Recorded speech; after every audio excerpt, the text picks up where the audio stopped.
This is the second of a two-part video on the interactive histograms in Loon. In the first part, we looked at the weights of chicks given different diets in an experimental study.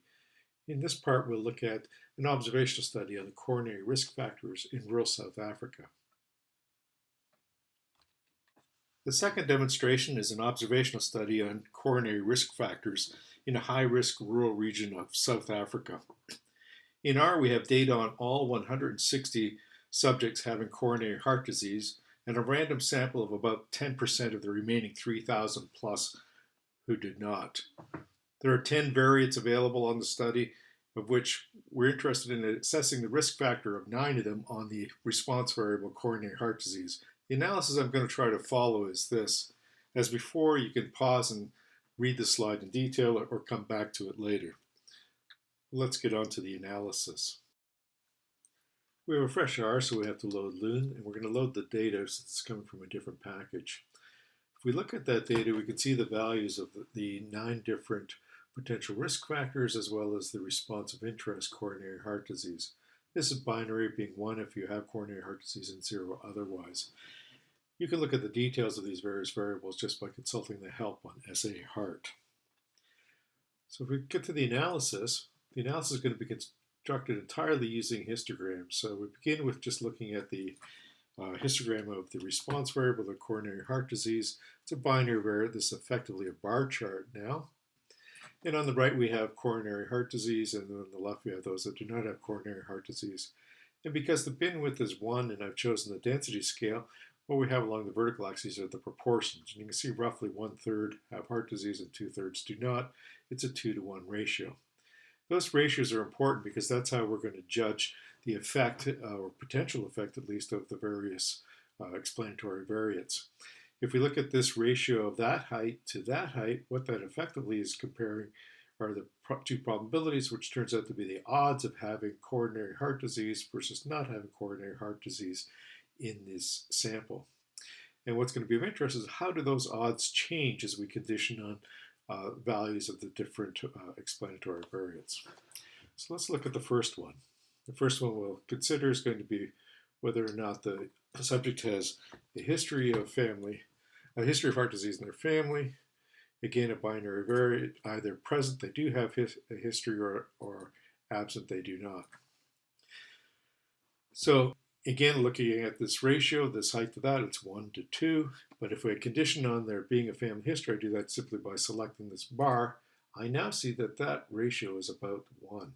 That is, the odds are about even that of having heart disease or not, conditional on that you have a history in your family of heart disease. So let's look at another explanatory variant. This one, one that's more continuous measurement, gives us a more histogram looking thing. This is systolic blood pressure. And so here's systolic blood pressure. And again, we're going to condition on various values here.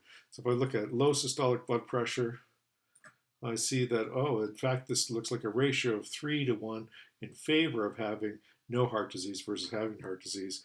But if I look at high systolic blood pressure, again, it's about even. In fact, if you look closely, the proportion that have heart disease is greater than the proportion that do not have heart disease. So that again looks like a potential risk factor. So that's conditioning on these things one at a time. Suppose I want to look at having high blood pressure or having family history. I do that simply by holding the shift key and selecting this.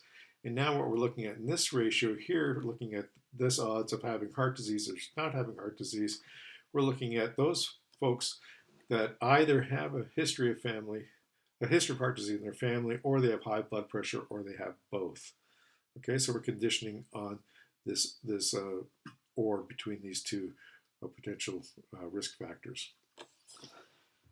Okay, if I want to do the and, I'm going to have to not do the multiple selection like that, but instead, excuse me, that just was a scroll.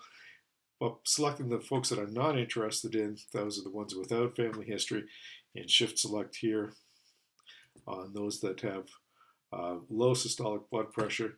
And I'm going to deactivate all of those, get rid of those, and now just scale all of the histograms so I can compare. So now when we're looking at this ratio here, which is huge, having the odds of having heart disease versus not having heart disease. This is conditional on that you both have a family history of heart disease and you have a high systolic blood pressure. Okay, so now we can condition on one at a time by selecting or deactivating, or we can condition on multiple selection, which is an or by deactivating, which is effectively using an and for the conditioning variable. So now I need to bring all of those cases back. I do that simply by reactivating everyone. So let's look at the possibility of looking at all of the variables at once. And to do that, I'm going to produce all of the histograms in a single window and show you how that's done. What we do is with this bit of code here, I'm going to first create a window, and then I'm going to create every one of these histograms in order. So I'm going to create the coronary heart disease histogram, the family history histogram, the systolic blood pressure histogram, tobacco, cumulative tobacco use on a square root scale, alcohol consumption also on a square root scale, the LDL measurement, the age of the person, the measure of overweightness, adiposity, measure of obesity, and measure personality type A. So having those 10 histograms, now I just need to lay them out. I'm going to lay them out in a grid, and that's what this bit of code does here, just deciding on who goes where in some grid. And having done that, I need to arrange so that the window will resize itself properly when I change its size, and I'll add a title to the window. So having all of that, all I need to do is execute that. And now I've got a window containing all of these things. It's a little oversized, so I'll just bring that down and reshape it. And I have all of my variables available at once. And let's just make room for the inspector to see there. Okay, so now I can look at them individually as before. Do you have family history or don't have family history? Or now perhaps some new ones here. Look at adiposity, those that are overweight. Again, that's looks like it's made the odds about even for coronary heart disease or not. High cholesterol, again, that looks like a potential risk factor. And so on. I can do any one of those by themselves. Okay, so we could continue in this way, but let's just imagine setting up some pretty bad conditions. So, for example, let's look at only those folks that have a history of heart disease in their family, and we'll rescale all the histograms as before. So now these are the people that just have a family history of heart disease, and we'll start to engage with this. So let's look at making the choosing those that are very large adiposity, and you can see that with the history of family heart disease, you still get a very bad odds in favor of heart disease for you. And let's start picking up large cholesterol. I'm just going to sweep out here on the right and see how that changes. And you can see I can really increase the odds in favor of heart disease. And finally, may as well pick on some systolic blood pressure here. Again, make this as high. Can I make this any larger? Indeed, I can.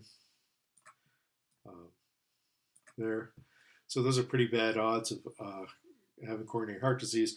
You have a history in your family, and also you have highly overweight, or you've got high cholesterol, or you've got high systolic blood pressure.